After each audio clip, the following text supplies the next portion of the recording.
Eu quero começar trazendo para vocês, muita gente me perguntou quando eu divulguei, Rogério, o que era Employee Experience?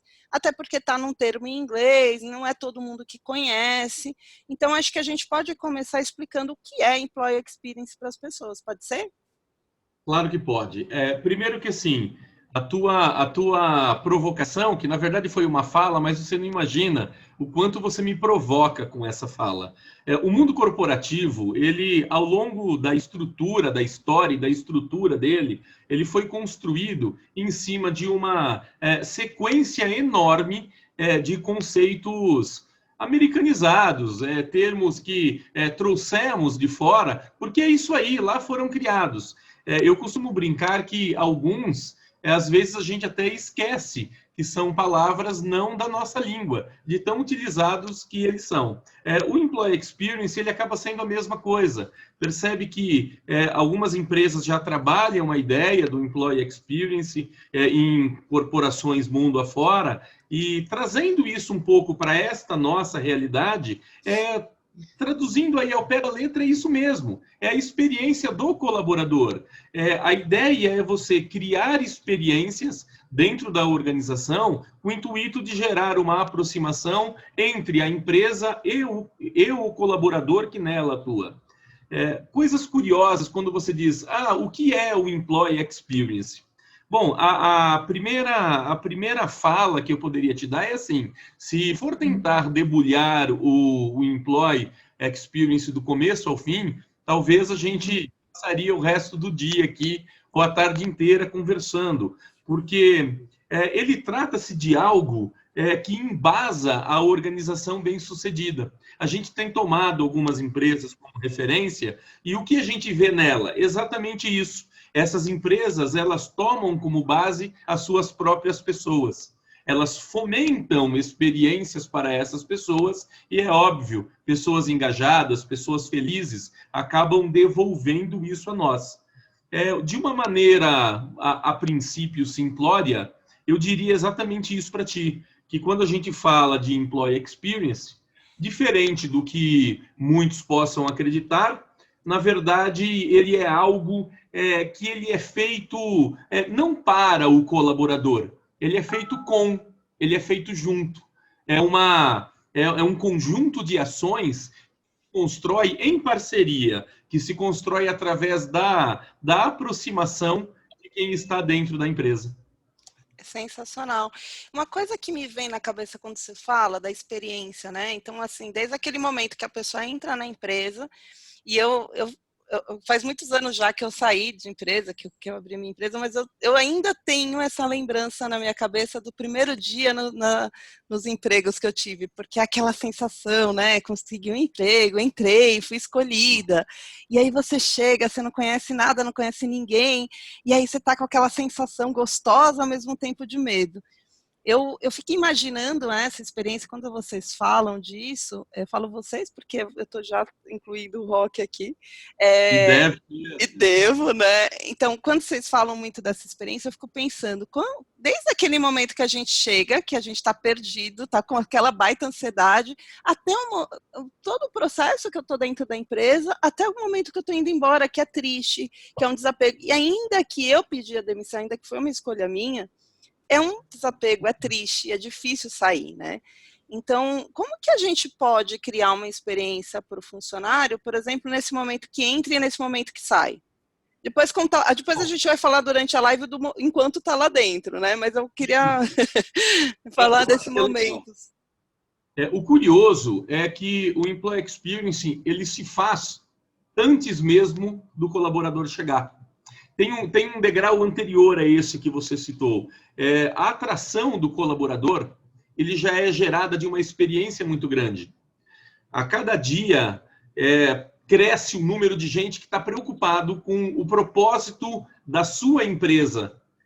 E quando eu digo da sua, é da sua mesmo. Por exemplo, você, Fernanda, tem uma empresa, a sua empresa tem um propósito. Sim. Para que eu possa atuar bem dentro da sua empresa, o propósito da sua organização tem que estar linkado com o meu propósito de vida.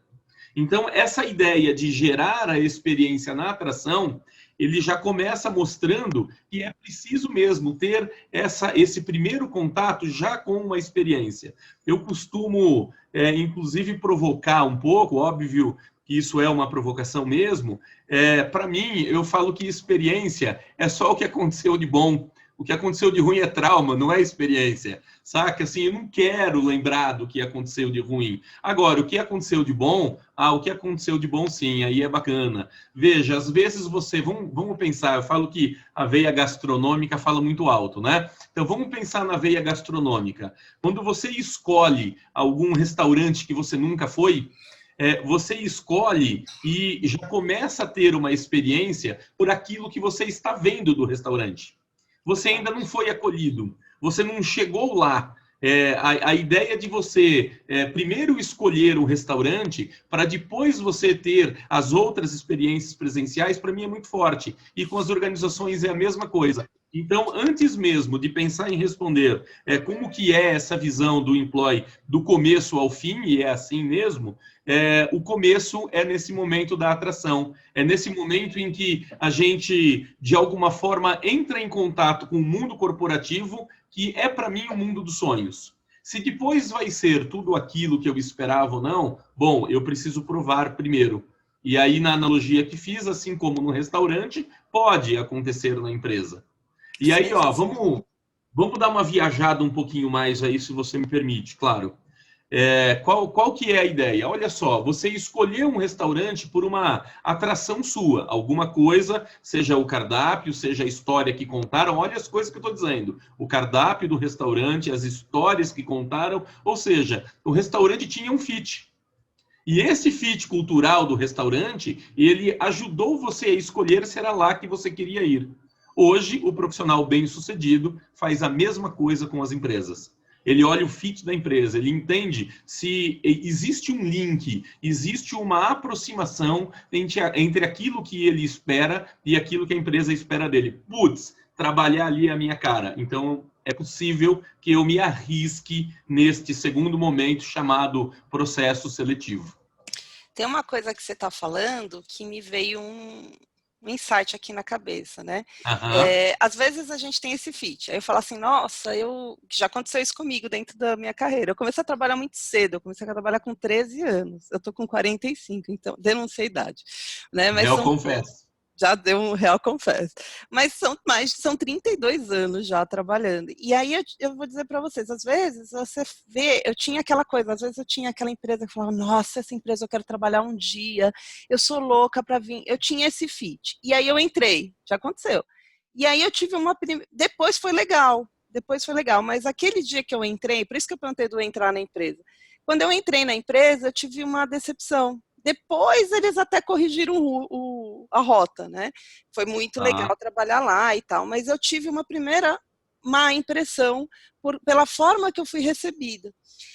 E aí me veio agora um insight que tem um viés que chama o efeito halo, que é o viés da primeira impressão. Então, para quem não sabe o que é o efeito halo, quando você tem por exemplo, eu conheci o Rogério, eu tive uma boa impressão dele, eu tenho um viés, uma tendência de achar que tudo que ele faz é muito legal. Mesmo que ele faça um monte de besteira, eu vou falar, não, mas deve ter um motivo para fazer essas besteiras, porque o cara é maravilhoso. E o viés da primeira impressão pode acontecer negativo, porque se eu tiver uma má impressão dele, mesmo que ele faça o melhor, eu vou ter um viés de achar que tem alguma conotação negativa. Isso serve para pessoas, serve para lugares também.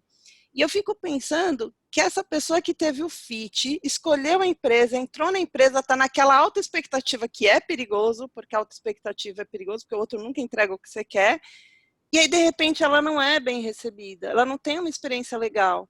E esse viés, não que vai ficar, porque até estava vendo isso, né? Outro dia estava uma discussão de neurociências, porque falar a primeira impressão que fica, não, pode mudar. Tanto é que mudou no meu caso. Mas aquilo pode ser perigoso, porque pode criar esse viés.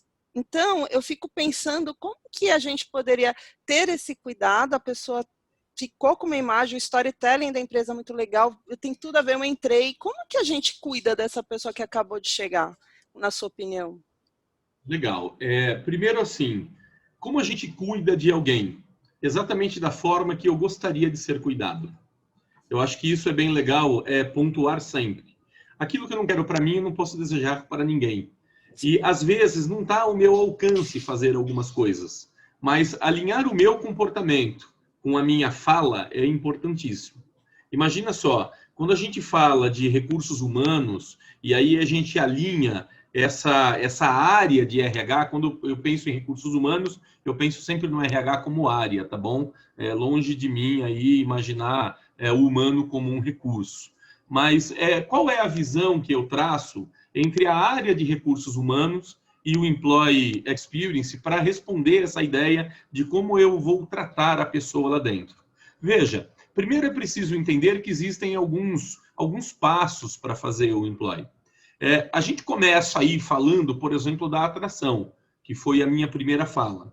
Antes de pensar numa integração, existe todo um processo de recrutamento e seleção que também deve ser gerado com experiência. Concordo. Percebe que, olha só, quando a gente pensa em fazer a integração, ou no tal do onboarding, como algumas pessoas gostam, você está falando em gerar experiência na integração. Tá ótimo, mas qual foi a experiência que foi gerada naquele momento anterior? O processo seletivo. O que eu costumo bater muito na tecla é que, assim, se a empresa não está conseguindo gerar uma boa experiência na seleção, eu só posso aceitar aquele emprego se eu estiver desesperado pelo emprego. Verdade, Porque se não for isso, não tem o menor sentido, né? Relações pessoais, sobretudo as mais íntimas, é bastante interessante. Você se interessa ou por uma moça, ou por um rapaz, ou por um senhor, ou por uma senhora, pelo quê? Pela atração, aquela visão inicial. E aí, façamos de novo um paralelo. Leve isso para o processo seletivo entre os pares. O que as pessoas acabam fazendo? O que a Fernanda gosta, um exemplo óbvio, respeitando os respectivos maridos e esposas. Eu olharia para uma Fernanda com a visão do que me atraiu nela. E o processo seletivo? Opa, o que mais tem na Fernanda que eu não estou vendo? Como que a gente resolve isso num encontro? A gente resolve isso fazendo perguntas e dando respostas. O problema é que quando a gente pensa em processo seletivo, quando imputa o Employee Experience nele, a primeira coisa que você tem que saber, tem que gerar experiência o tempo todo. E o processo seletivo deixou faz tempo de ser o momento em que eu entrevisto um candidato. O candidato também deve entrevistar a organização. E eu preciso abrir esse espaço para ele. Eu costumo dizer assim, se o candidato não se encaixar dentro da vaga que eu tenho dentro da empresa, eu estou trazendo a pessoa errada. E se eu trago a pessoa errada, gerar a experiência para a pessoa errada fica um tanto quanto difícil fazer isso. Então, feito essa ressalva, daí em diante o que deveria ser feito? Deveria ser feito, e olha só mais uma provocação, o que deveria, porque nem sempre é o que acontece. Deveria ser feita uma integração. E hoje existem várias maneiras de se trabalhar o onboarding, inclusive digital. Ele pode ser digital, por exemplo, e ainda assim gerar experiência. Saca? No momento em que a pessoa é aprovada num processo seletivo, qual é o próximo passo da experiência? Ele vai receber, por exemplo, um link num aplicativo para digitalizar os documentos, ou a empresa vai dizer, olha, tira xerox dessa lista e leva lá para mim. Aí, a hora que o cara chega, ou a moça chega na empresa, a empresa diz, olha, aqui está a sua guia do exame admissional. Você tem que, nesse dia e nessa hora marcada, fazer esse exame admissional. Aí, a hora que ele termina o exame, a pessoa lhe dá a via e, no movimento mais tradicional possível, o que é dito a ele? Olha, uma via é sua, a outra você tem que levar lá na empresa. Esse vai e vem é muito delicado. É muito delicado. O Aliás, eu tô próprio com... candidato cria expectativas já nesse momento de seleção. Aliás, o Ednilson, que eu vou contar para você que o Ednilson é um cliente meu. Ele, na verdade, ele saiu da empresa que eu atendo, mas para mim ele é sempre meu querido. Viu, Ednilson? Estou muito feliz que você está aqui de novo. Ele sempre participa dessas lives e ele está fazendo uma pergunta que eu acho muito, muito pertinente. Ele está pondo assim, como funciona o Employee Experience para as pessoas com mais de 50 anos? Eu gosto dessa pergunta porque, assim, a gente precisa também ter esse cuidado de lidar com as diversidades, né? Então, acho que é bem pertinente a pergunta dele, Rogério. E é mesmo. Ednilson, muito obrigado aí pela provocação, porque, olha só, quando pensamos em experiência, eu estou querendo gerar uma experiência para você. Antes de mais nada, eu preciso saber o que é que você espera da experiência. E aí, se você tem 50 ou se você tem 5, veja, eu sabendo quem é você e eu sabendo aquilo que você busca como experiência, começa a ficar um pouco mais fácil de gerar uma experiência positiva. Então, assim, para quem é o Employee Experience? Então, essa é a ideia, é para todos. O colaborador chegou, pode ser um jovem que acabou de adentrar o mercado, saca? 16 anos, primeiro emprego, chegou lá na empresa e pronto, ele vai ser revestido de uma série de experiências, lembrando que é um jovem que não tem experiências profissionais. Quando a gente pensa em competência, e aí a gente traz conceitos bastante antigos e parece que em alguns lugares esquecidos, saca? A gente pensa em competência como conjunto de conhecimento, habilidade e atitude. Tá bom. Se o jovem recém-chegado tem pouco conhecimento teórico, que habilidades ele tem? O que será que ele desenvolveu ao longo dessa trajetória de 16, 17, 18 anos? Tá bom, agora vamos transportar a ideia para a pergunta do Ednilson. Uma pessoa com 50 anos, que conhecimento ele tem? Percebe? Então, assim, quanto maior o conhecimento de uma pessoa, mais fácil fica de eu entender, aceitar e partilhar o meu espaço com ela. É preciso entender que, para um jovem recém-chegado no mercado, eu tenho uma tratativa que vai pegá-lo muitas vezes no colo. Só que eu não posso esquecer que, às vezes, um colaborador de 50 ou 60 anos, ele precisa desse mesmo ombro, desse mesmo colo.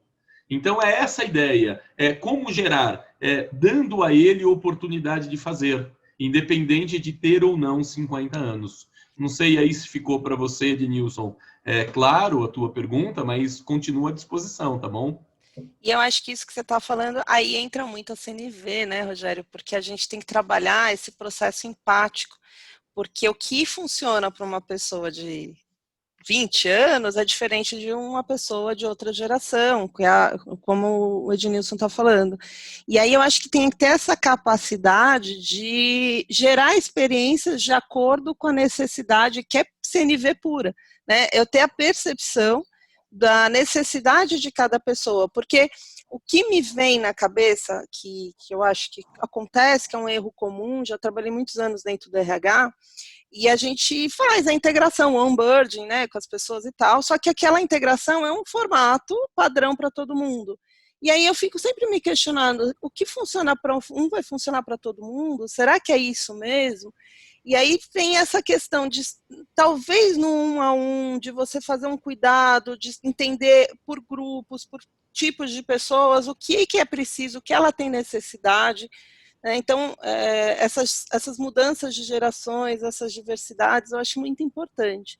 Então, quando a gente traz o Employee Experience com esse olhar da CNV, fica muito legal, né? Porque a gente dá a ferramenta para as pessoas de como que elas podem estar preparadas para uma nova cultura dentro da empresa, de cuidar das pessoas do começo ao fim, que ela está, e isso começa antes dela entrar e depois que ela saiu também. Porque um ex-funcionário é sempre um ex, né? Eu acho que por isso que eu gostei da metáfora de relacionamento, porque ex sempre vai ser seu ex, né? Então,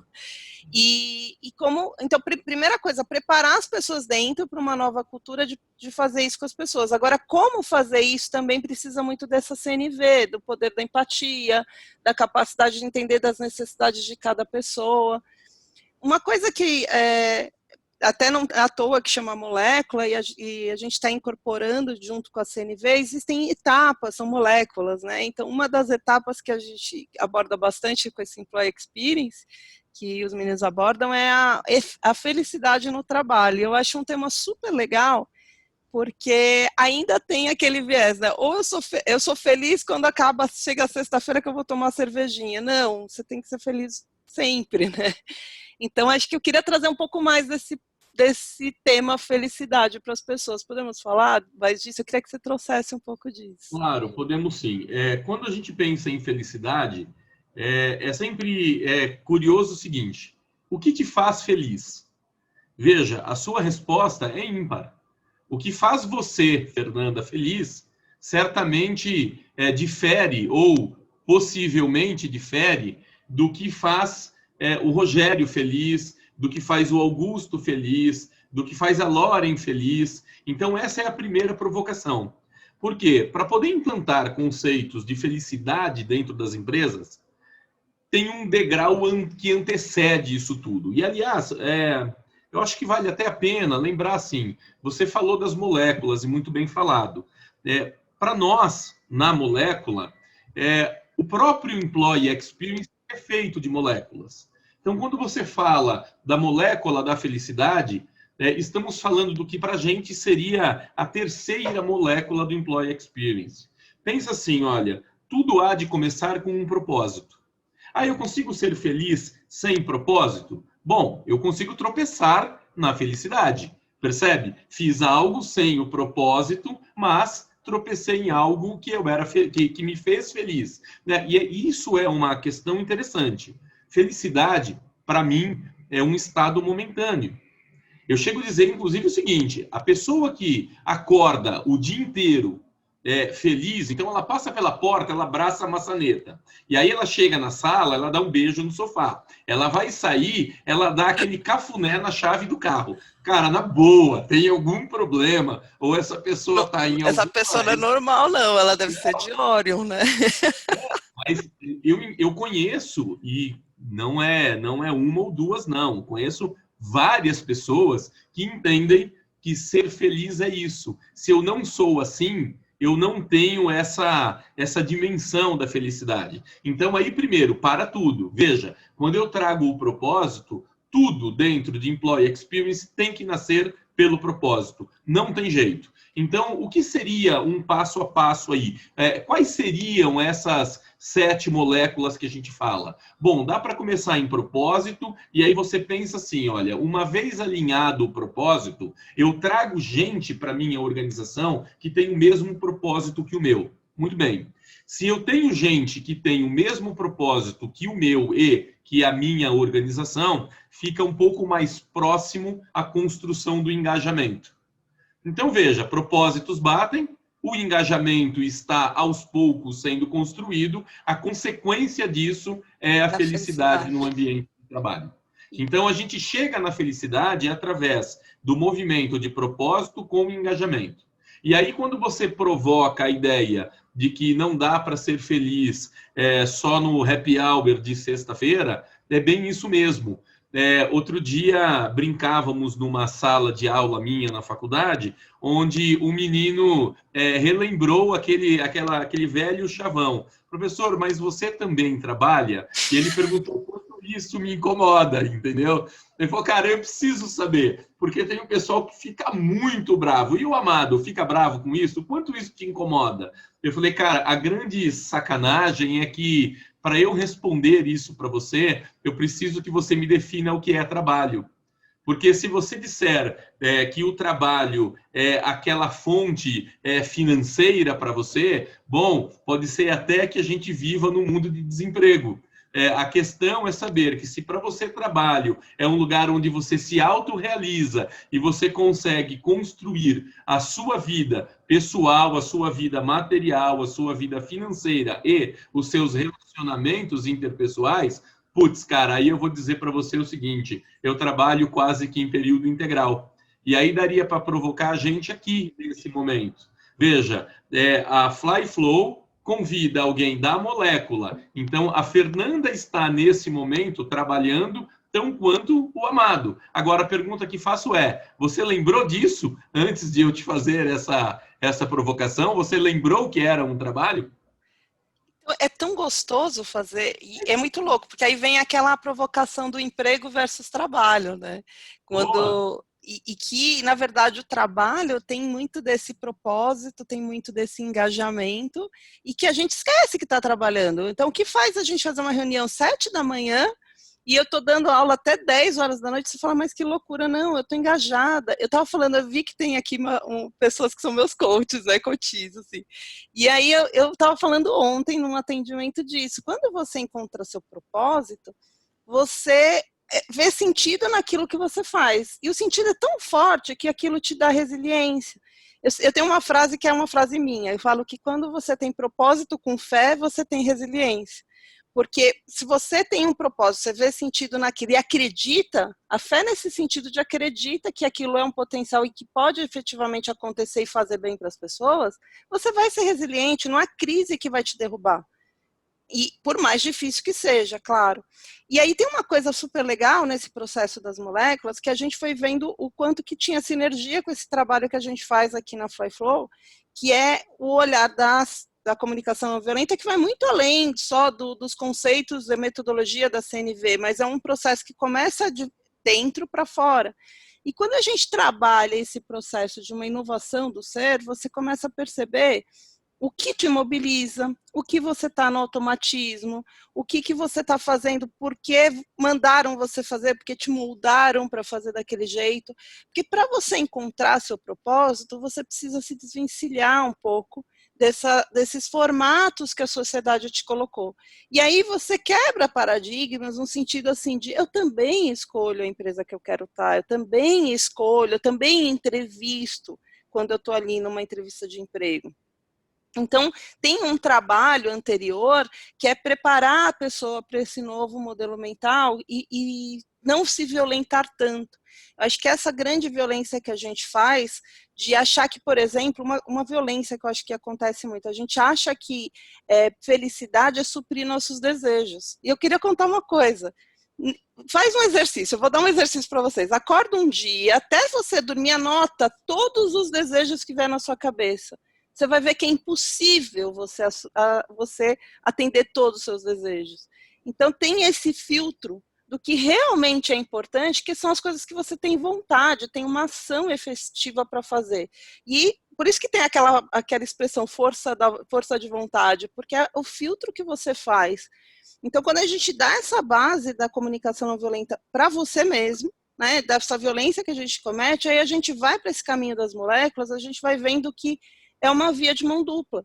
A empresa cria essa experiência para você e você cria experiência para a empresa, porque só é possível colocar em prática o Employee Experience se as pessoas fizerem a prática dele. Então, começa de dentro para fora. Né? Por isso que a gente viu esse link com a CNV muito forte, porque a gente precisa preparar as pessoas para que elas sejam efetivamente agentes de transformação, agentes de experiências. E a experiência começa eu fazendo comigo mesmo, não cometendo tanta violência. E aí, desse propósito, vai para esse engajamento e gera essa felicidade. Eu acho que esse é um ponto muito interessante. A gente não deixa de falar, né, do protagonismo, vamos dizer assim, né, Rogério? E já tem um monte de perguntas, viu? Eu queria só te dizer aqui eu vi umas aí que ferem. Eu quero fazer a da Loren aqui, ó. Buscando suprir dentro do ambiente de trabalho as necessidades básicas humanas, pode ser uma forma de alcançar momentos felizes? Bom, vamos lá. Primeiro que tem que entender o seguinte. Quando você diz buscando suprir dentro do ambiente de trabalho as necessidades humanas. Cara, se a gente retomar o começo dessa criação organizacional, e aí vai lá atrás, se você gosta de autores mais tradicionais, você pode até pegar, por exemplo, Pirâmide de Maslow para conversar no que você está dizendo. Cara, é super bacana enxergar que, assim, a partir do momento que você está suprindo necessidade humana, você não adianta você imaginar que isso vai gerar felicidade, porque o próprio Maslow já sabia que apenas suprindo necessidade não geraria.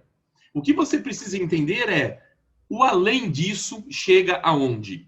Né? Eu digo que relacionamentos sólidos, relacionamentos bem sucedidos, e aí pode ser relacionamento profissional, relacionamento amoroso, pode ser relacionamento entre práticas esportivas, não importa. Qualquer forma de interrelacionar é revestida de momentos que devem superar expectativas. Então, quando a gente fala em felicidade, são momentos que atingiu já picos, já ápices. Então, trazer aí a ideia, a base de que fazer uma entrega de necessidade básica gera o momento feliz, não. O problema é que, assim, o momento feliz sem a base suprida, cara, é impossível. Né? Então, por exemplo, você não tem dentro da organização o mínimo de respeito com os colaboradores. E você fala, não, mas isso foi hoje. Não, cara, não adianta. Se é teu, é seu, muda isso. Uma das coisas que eu provoco muito dentro da visão do Employee Experience é que a liderança precisa ser inspiradora. Cara, se eu não tenho um líder em que eu olho para ele e me inspiro nesta pessoa, ou eu olho para ela e enxergo que esta minha líder é alguém que eu tenho como base, como vontade de atuar próximo àquele modelo um dia, bom, isso para mim vai ser muito difícil atingir a felicidade, porque eu já olho para a pessoa que comanda o meu time e automaticamente me comanda, e eu não vejo alguém que me entrega inspiração. Né? Eu costumo subir nas minhas postagens aí a hashtag professor que inspira. Porque, saca, se eu não assumir o papel de líder dentro de uma sala de aula e se essa minha liderança não gerar provocações inspiradoras, acabou. Então, o que eu diria aí para a Lauren é que, assim, entregar o básico, cara, é obrigação nossa. Saca? Enquanto você está entregando o básico, é muito fácil, é muito simples. Você precisa pensar daqui em diante em como ir além.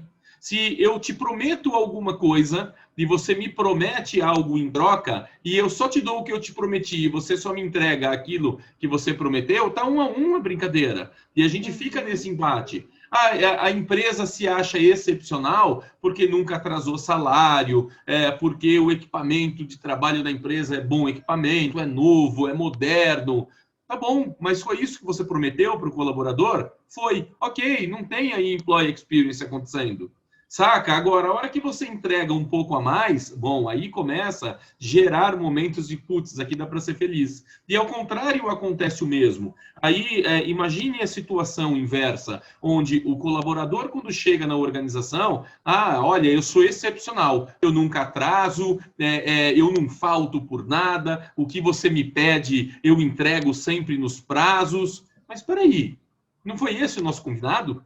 Não foi para Não tem isso que nada você... demais isso, Não, exatamente. até aí não tem nada demais. E aí, assim, não ter nada demais gera felicidade, saca? É muito, muito pouco provável. Eu consigo ser feliz em momentos, assim, bastante inusitados, saca? Eu pratico bastante da visão de Epicuro. Quando a gente pensa em questões ligadas a Epicuro, cara, é muito bacana. Às vezes fala, eu gosto muito de viajar, você sabe disso. Às vezes Sim. fala, que viagem te faz feliz? Cara, aquela que me colocou em conexão com o que eu queria. Se eu gastei 1.000 ou se eu gastei 100.000, se foi de um dia ou se foi um mês, gerou a conexão esperada? Gerou. Superou de alguma forma alguma expectativa? Sim, eu consegui ser feliz nesse momento. Então é um Aliás, pouco dessa. para quem quiser saber, o Epicuro ficou conhecido o epicurismo, né? Que é um sistema filosófico que prega pelos prazeres moderados, pelas coisas mais simples da vida que geram esse estado de tranquilidade na gente e principalmente de libertação do medo. E tem uma coisa que você falou aqui, eu também gosto muito do Epicuro, eu gosto muito dessa filosofia. Eu amo filosofia, aliás, né? Mas me veio uma questão quando você estava falando do flow. No Mihaly, eu não sei falar o sobrenome dele, não me faço pagar esse mico aqui, mas o Mihaly, que criou o estado de flow, ele fala uma coisa que eu acho sensacional, fica até uma dica aqui para vocês, quando o Rogério estiver falando, eu vou até puxar o link para vocês. Ele fala no TED dele, e sobre isso, sobre a felicidade, ele fala que tem aquele história, né? Dinheiro traz felicidade. Ele fala que o mínimo, quando você não tem o básico, por isso que eu fiz esse link, que tem a ver metaforicamente com o que o Rogério estava falando. Se você não tem o básico, vai fazer diferença, né? Porque o dinheiro vai te dar alimentação, vai te dar um lar, vai te dar... Então, sim, vai influenciar na tua felicidade quando você não tem um básico mínimo da pirâmide de Maslow. Que é a mesma coisa, metaforicamente falando, da empresa. Se a empresa não me dá o mínimo, eu não consigo ter uma experiência lá. Agora, depois que você já tem o mínimo, então eu já atingi, o que ele fala, né? Atingir já um patamar financeiro X, ter mais que isso não vai alterar a minha felicidade. E aí é a mesma coisa na empresa, né? O que vai alterar a minha felicidade são as experiências nesse estado de fluidez, de flow. É isso que ele traz. Eu acho sensacional essa abordagem dele. Talvez trazendo metaforicamente, Loren, na empresa, se a empresa me dá um mínimo básico, que é o que a gente acordou, olha, eu vim para trabalhar aqui, eu vendo as minhas horas, né? Eu queria dizer para a gente que a gente vende nossas horas, que a gente vende nossa vida, só para, né, deixar combinado que tempo é vida, você está vendendo a sua vida. Então, assim, você está vendendo seu tempo para se dedicar a uma causa dentro da empresa. Se essa causa for minimamente ok, eles me pagam o salário, me pagam os benefícios que a gente combinou. Agora, como que é usado esse tempo que é minha vida, que eu estou vendendo para você? Eu posso te gerar uma grande experiência porque eu te trago algo a mais, porque já que eu sou uma profissional daquilo e tenho um propósito, né, tenho um engajamento, eu também quero te trazer uma experiência, e a empresa me traz uma experiência, e aí faz com que essa vida vale a pena ser vivida, né, porque é aquele momento que você fala assim, que bom que é segunda-feira, e que bom que é sexta também. E aí a coisa se mistura. E aí vem outra coisa que me vem na cabeça, que é o Domenico De Masi, que ele falava, o dia que você misturar lazer com trabalho, você já não souber mais o que é o quê, né? Então você não está mais, o Ru é sexta, o Ru é segunda, mas a sua vida é boa porque ela é. Aí você chegou nesse estado pleno. Então acho que esse ponto que você trouxe, Rogério, me trouxe esses links aqui na cabeça e que bate muito com a pergunta do nosso querido Ednilson, que ele estava falando aqui das diversidades, né? Então, ele está perguntando para nós dois, né, como que o Employee Experience, relacionado com a comunicação não violenta, aborda a junção da diversidade, como, por exemplo, os negros, os LGTB, um monte de nomes, né, que tem aqui, PNE, etc., em vários pontos de diversidade. Eu quero falar um pouco disso também, mas quero deixar você falar primeiro. Tá bom, vamos lá. Entenda assim, nós dividimos em 6 pedaços o Employee Experience, que andam de mão dadas. Não dá para falar, eu vou fazer o 1 e o 4, é impossível. Então pensamos, que foi o começo da conversa, atração, processo seletivo e integração. Legal. O que vem depois? Desenvolvimento de carreira, demissão ou aposentadoria, e aí a demissão pode ser por interesse do colaborador ou da empresa, e lá no final, o pós-saída. Ok, o que acontece depois que vai embora. Quando eu leio uma questão como a do Ednilson, veja, estamos o tempo todo entre o processo de Employee Experience do 1 ao 6, o tempo todo, porque respeitar as diversidades não é uma questão de obrigação, não é uma questão de respeito, é uma questão de sobrevivência para nós, seres humanos, e para as organizações. Aliás, Edmilson, uma provocação que te faço, se você curte o tema, eu penso que é uma semana, 10 dias talvez, eu postei muita coisa a respeito de diversidade dentro do meu Instagram. Então procura lá no prof_amado, que você vai achar muita coisa que abrilhanta essa questão que você levanta. Uma das coisas que eu bati muito de frente nessa visão é que, assim, quando você pensa em gerar diversidade, do que você está falando? Porque, veja, diversidade e inclusão social, cara, são coisas distintas, só que precisam andar atreladas. A organização, será que tem essa ideia? Será que o quanto será que a organização percebe que diversidade é apenas uma representação demográfica? Qual é o percentual de mulheres que eu tenho na minha empresa, de negros, de pessoas com algum tipo de limitação física, o grupo do LGBT+, e qualquer outro grupo com algum fator limitante. Então, quando a gente pensa em diversidade, o que eu estou falando? Eu estou falando exatamente de um número, de uma quantidade. Quantos por cento de diversidade eu tenho na minha empresa? E quando eu falo de inclusão, aí eu gosto da brincadeira, porque aí a conversa que junta inclusão com diversidade, a inclusão ele passa a contar com todos os profissionais da sua rede de talento. Percebe? Se a empresa hoje ela quer ser um destaque dentro do mercado de trabalho, eu sugiro que ela comece incluindo os diversos, porque senão ela atende um único público. Eu posso entender do meu público, aquele público que eu costumo frequentar, aquele público que reveste a minha alma. Muito bem, mas e o público que não é aquele público com quem eu ando, com quem eu apesar de sofrer processos de aculturamento, não faz parte da minha cultura enraizada?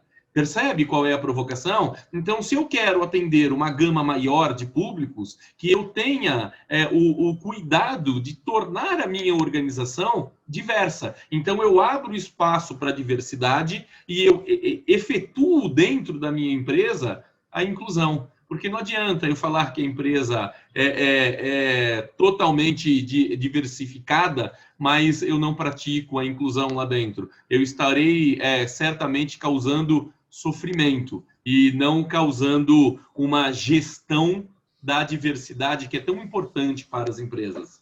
Eu vou fazer um comentário que eu quero complementar do Ednilson. Tem uma pergunta da Léa. Léa, não esqueci de você, vou te fazer, mas eu acho que esse comentário que eu vou fazer também traz um pouco de cases que, como a Ana está pedindo aqui. A gente vai trazer outros cases também, tá, Ana? Mas eu acho que aqui me veio esse pensamento aqui. Quando a gente usa isso, primeiro que eu gosto muito do conceito de equidade, mais do que igualdade. Na igualdade eu trato todo mundo por igual. E dentro das nossas divergências, tratar todo mundo por igual faz a gente está tratando com diferenças, né? Então a equidade eu dou a mesma condição para todo mundo subir. Então, quando a gente fala, por exemplo, das minorias e a gente cria meios de dar mais espaço para as mulheres, para os negros, para os homossexuais, ou enfim, qualquer outra coisa, e que pode ser outra. Teve uma outra live que a gente abordou até a gordofobia. Então, quando a gente fala, olha, aqui nessa empresa a gente acultura as pessoas para acolher e receber a minoria, é porque a gente está trabalhando a equidade, porque a gente sabe que naturalmente existe aquele tipo de pessoa que tem mais oportunidades do que outras. Agora, uma vez que já está dentro da empresa, porque uma coisa é essa atração, né? Agora, a retenção tem um fator que eu acho que é diferente. Eu vou dar um exemplo de uma situação que eu vivi. Eu já dei muitos treinamentos em que a gente trabalhou efetivamente na prática a inclusão, mas teve uma situação específica que foi maior. Eu tinha um grupo, eu não fui avisada com antecedência, mas eu tive um grupo em que eu tinha mais ou menos 5 pessoas surdas, tinha uma pessoa cega e tinha 2 cadeirantes. Quando foi chegando o pessoal no treinamento, eu percebi essa situação. E ali eu pensei comigo, né? Claro que tinha como as pessoas surdas, veio uma pessoa fazendo a tradução em Libras. Mas aí aconteceu uma coisa interessante, porque naquele momento eu não fui avisada antes. Então, se falar, teve um preparo específico, não tinha, porque eu não fui avisada. Mas quando chegou ali, eu pensei, que bom que eu tenho um preparo de uma vida, porque eu sempre pensei na inclusão. E quando eles chegaram ali, eu já automaticamente pensei em 2 coisas importantes. Primeiro, eu pensei empaticamente. Os surdos precisavam me ver, porque eles não ficam só vendo a questão das libras, eles fazem a leitura. Então, eu tinha muito cuidado de estar sempre numa posição em que eles viam o que eu estava falando. Para a pessoa que era cega, ela estava só ouvindo. Então, eu tive um cuidado especial de fazer os exercícios junto com ela. Eu sentava ali e lia para ela os exercícios que estavam impressos. Todos os vídeos que eu colocava no treinamento eram um treinamento presencial, tá? Eles tinham legenda, mesmo quando é falado em português, mas eu sempre faço isso. E aí, isso foi uma primeira coisa. Eu falei, que bom que eu já tinha esse cuidado. Os cadeirantes, eu não tinha nenhuma atividade que eu ia fazer que os impediam também. E aí, e aí, o segundo cuidado, que eu acho que é esse ponto que eu quero te trazer complementar, Ednilson, que fez muita diferença. A partir do momento que eu tinha essa base, o mínimo básico para eles serem inclusos, aí, dali em diante, eu tratei eles por igual. Eles não eram diferentes, eles eram mais um participante e eram tratados por igual. E aí eu fui tocando o treinamento e teve um momento que eu coloquei um jogo de tabuleiro. E aí uma moça que era surda veio conversar comigo.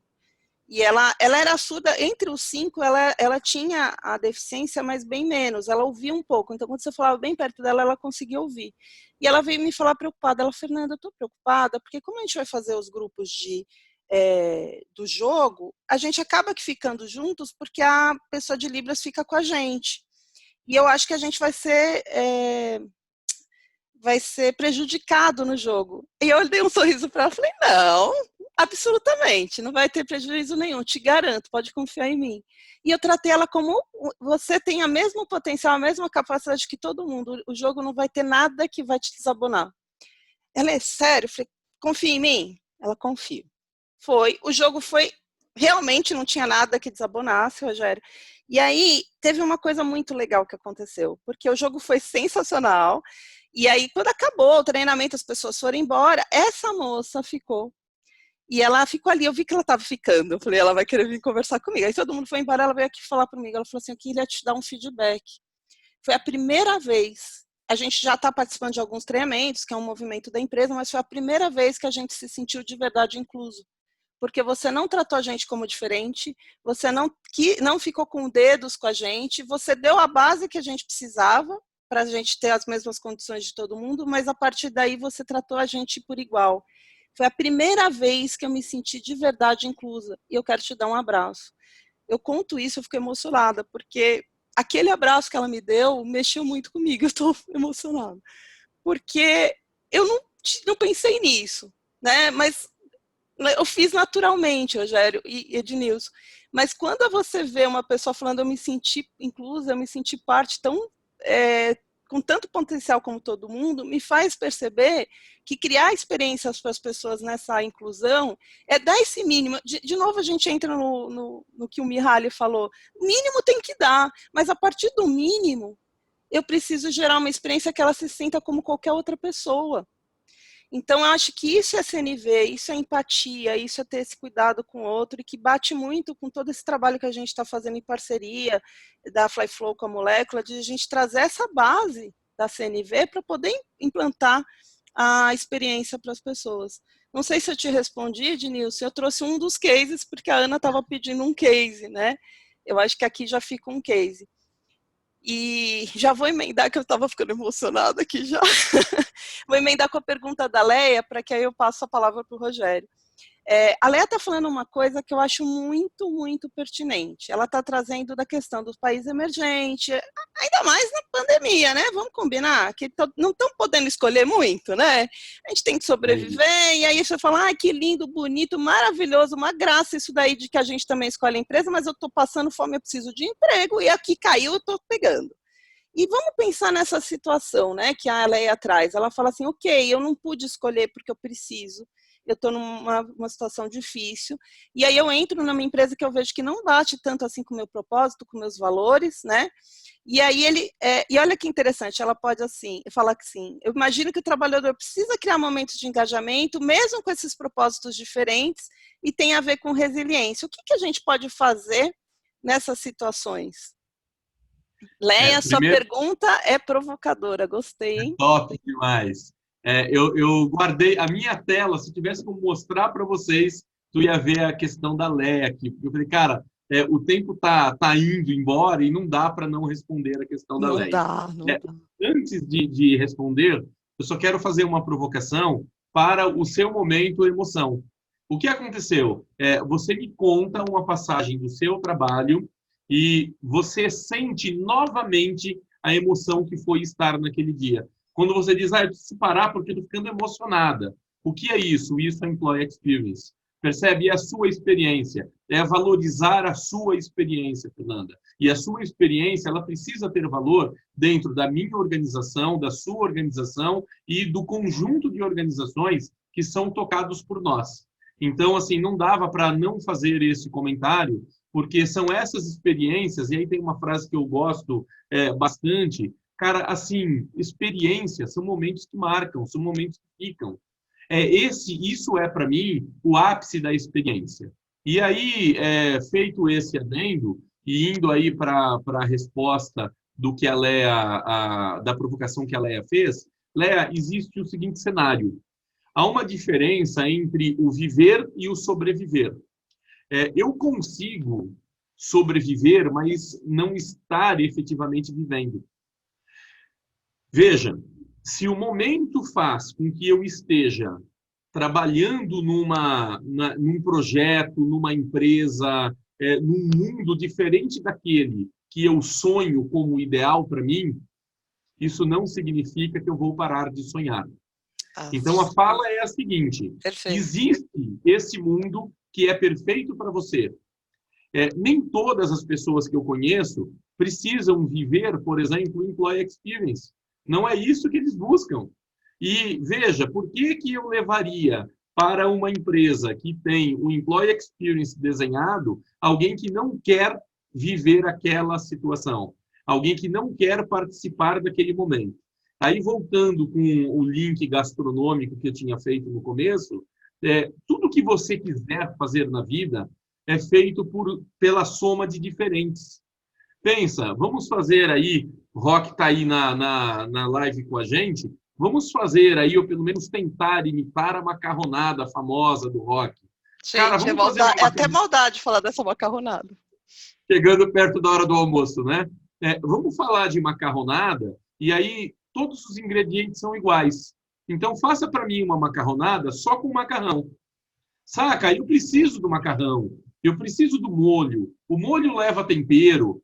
O diferencial é o queijo que você coloca em cima. Então, a soma desses diferentes vai dar bom. Agora, se os propósitos são diferentes a ponto deles se agredirem, é melhor que você não esteja naquele lugar. Eu digo que eu consigo sobreviver em todos os lugares em que é possível eu não ser agredido. Porque se eu não sou agredido, eu não corro o risco de ter o impulso de agredir também. Então, se o teu propósito é diferente ao ponto de você pensar em agredir ou estar lá está sendo uma agressão para você, é melhor que você realmente caia fora antes que aquele mal-estar se converta em algo pior, numa agressão até física, se for o caso. E a agressão não precisa ser física para criar marcas eternas. Saca, tem coisa, Léa, que a gente não precisa viver. E aí é a ideia do sobreviver. É possível você sobreviver em lugares com propósitos não tão alinhados quanto aos seus, mas que esses propósitos não agridam você. Aí é possível. Então, eis aí a questão entre o viver e o sobreviver. A partir do momento que eu encontro um lugar onde é possível eu sobreviver, cara, não é o melhor dos mundos, não é aqui que eu queria estar, mas está dando o mínimo e é possível sobreviver naquele espaço. Putz, legal, não está dando para escolher mesmo. A gente tem visto alguns ramos de atividades que, cara, com a pandemia o pessoal está desesperado. E aí busca-se o quê? A sobrevivência. Agora, eu estar sobrevivendo hoje não me impede de sonhar e viver o amanhã. Não sei se eu respondi. Ela até já pôs aqui, obrigada pelo posicionamento, muito bom. E eu quero complementar, até com essa experiência que eu tive, um dos dois cadeirantes que estavam na sala, um deles era só as pernas que não mexiam, o outro não mexia daqui para baixo, então ele não escrevia, não fazia nada, ele só estava... E ele falou para mim, ele tinha até dificuldade de falar também, tá? E ele falou assim para mim, isso tem a ver com Employee Experience, é uma das empresas que eu fui prestar serviços, que eu vi que pratica isso. E ele falou assim para mim, eu estou muito feliz com esse treinamento, como eu estou muito feliz de trabalhar aqui, porque aqui eles realmente valorizam que eu sou uma pessoa mesmo com as minhas deficiências. Então, quando você fala não deixar de sonhar, quando eu ouço alguém numa condição dessa falando isso, eu vejo o quanto que a gente não pode deixar de sonhar. E aí, para te complementar, Léa, eu falei isso para eu faço parte de um programa de mentoria colaborativa, que é sensacional, e uma mentora, uma mentee, né, que a gente fala, uma mentorada que eu estava atendendo, ela estava numa situação exatamente como você trouxe, Léa. Ela estava numa situação que não era o que ela queria, mas por uma questão de sobrevivência ela estava fazendo, e isso deixava ela muito angustiada. E o que eu falei para ela na mentoria, eu vou responder aqui para você. Você, nesse momento, você está neste emprego, nessas condições que não são as condições que você queria. Isso não te impede de você não só sonhar, mas criar uma meta e criar estratégias para que você mude a sua realidade. Seja ela dentro desse próprio emprego, porque você fez algo para mudar dentro dali, ou para sair, porque você tem essa capacidade de sair e escolher algo que é melhor para você. Então, coloca na sua condição que isso é mutável e que nesse momento você está lá por uma questão de sobrevivência, porque é estratégico para você estar lá. Mas você pode e deve ter ações estratégicas para mudar um quadro que não está bom para você. E aí, quando você cria as estratégias para isso, você chega lá. Mas antes da gente criar as estratégias, vamos trabalhar o que a gente começou a falar nessa live. Vamos trabalhar o que é o seu propósito, vamos trabalhar o que você realmente quer que esteja alinhado com o seu propósito. Aí sim a gente cria uma estratégia para você mudar algo que não está bom para você. Eu acho que isso responde para você, Léa. Não tem problema quando você faz algo que por um momento não é o perfeito.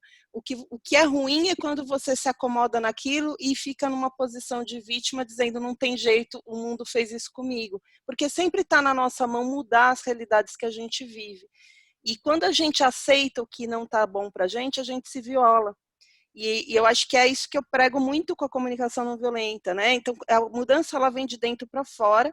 O engajamento é uma visão minha, tá? Não é uma visão de mercado, mas eu enxergo que engajamento é uma soma da motivação com o comprometimento, né? Então, quando eu tenho uma motivação para algo, eu vejo um motivo para agir e eu também me comprometo com aquilo, porque eu dei minha palavra e falei, vou fazer, quero fazer acontecer, eu estou engajado. Então, eu acho que a gente consegue trazer essa consciência, essa percepção para as pessoas aos poucos, para que elas tomem um pouco mais das rédeas da vida delas. Né? Isso não quer dizer que nossa vida é perfeita, isso não quer dizer que nos 45 anos de vida e que eu viva mais de 50 anos, que eu quero viver bastante, eu não tenho momentos que eu fiz coisas que eu falei, putz, não é isso que eu queria, não está legal. Mas eu sei que deixar de sonhar eu nunca vou deixar de ter estratégias para mudar aquilo que não está bom, eu nunca vou deixar de fazer. E tem a ver com o que eu ouvi aqui de várias pessoas falando da questão da resiliência, né, Rogério? E deixa eu ver aqui, tem vários outros comentários aqui. Eu vou dar uma lida aqui nos comentários para ver se a gente não comeu nenhuma bola. Mas você vê que o tempo voou, já é meio-dia. Eu estava olhando o relógio aqui, tem 12:02. Como assim? Já é meio-dia. Eu quero deixar a palavra para você falar um recado final. Eu vou dar uma lida aqui enquanto você está falando, só para ver se a gente não comeu nenhuma bola aqui com as pessoas. Mas, né, então, assim, o tempo voa. Eu queria ficar o dia inteiro nessa live aqui, gente. Pois é possível, né? E aí você vê o tipo de questionamento e provocação que o pessoal que está participando faz, cara, aí que fica bom mesmo. Veja só, como recado final, eu pegaria um gancho do que a Léa falou. Eu e o Rock, quando a gente aborda o pessoal com quem a gente trata a mentoria, uma provocação que eu sempre gosto de fazer é o seguinte: você pode não estar no lugar que você queria, mas saber que você está construindo alguma coisa para amanhã estar aonde você espera estar, já é um primeiro passo. E a provocação que eu gosto de fazer é sempre o seguinte: você não está não onde você queria? Tá bom, nem eu. Eu nunca estou aonde eu queria. Pelo menos não aonde eu quero chegar. Eu posso estar onde hoje é possível. E se hoje o que é possível é estar onde eu estou, eu vou tentar desfrutar deste lugar o máximo que eu puder. É por isso que eu tento, a todo instante, alinhar exatamente a conversa entre o propósito de quem anda comigo e o propósito da minha vida pessoal. Isso serve para amigos, isso serve para clientes, isso serve para profissionais que eu atendo, e isso serve também para as empresas que, de alguma forma, eu acabo tendo contato. cara, não dá. Se não tem o mesmo propósito que o meu, se não está alinhado com aqueles desejos e, sobretudo, valores que realmente eu tenho, cara, não tem jeito. E eu aprendi muito com as pessoas com quem me cercou aí de conhecimento no passado. E uma das coisas que eu jamais vou esquecer é que valores são inegociáveis. E aí sim, valor não tem preço. Eu acho que como recado final da minha parte fica essa ideia. Tá bom, Fernanda? Ó, sem palavras, muito, muito, muito, muito obrigado por essa baita nossa Muito aqui. gostoso. Eu li aqui, o pessoal está agradecendo, elogiando bastante, eu fico muito feliz. E isso que você está falando de valores, tem uma coisa que a gente prega muito na CNV, que é autenticidade e integridade. Né? O quanto que a gente respeita a nossa essência e respeita nossos valores. Isso é uma das maneiras mais importantes que eu prego de você não se violentar. E eu, como eu disse para vocês, assim, eu acho que como recado final que eu quero deixar para vocês, a comunicação tem mais a ver com o que eu interpreto do que realmente o que acontece. Então, quando você quer ver um mundo melhor, você precisa mudar dentro de você, porque quando você muda a sua vibe, você passa a ver uma vibe melhor em volta de você.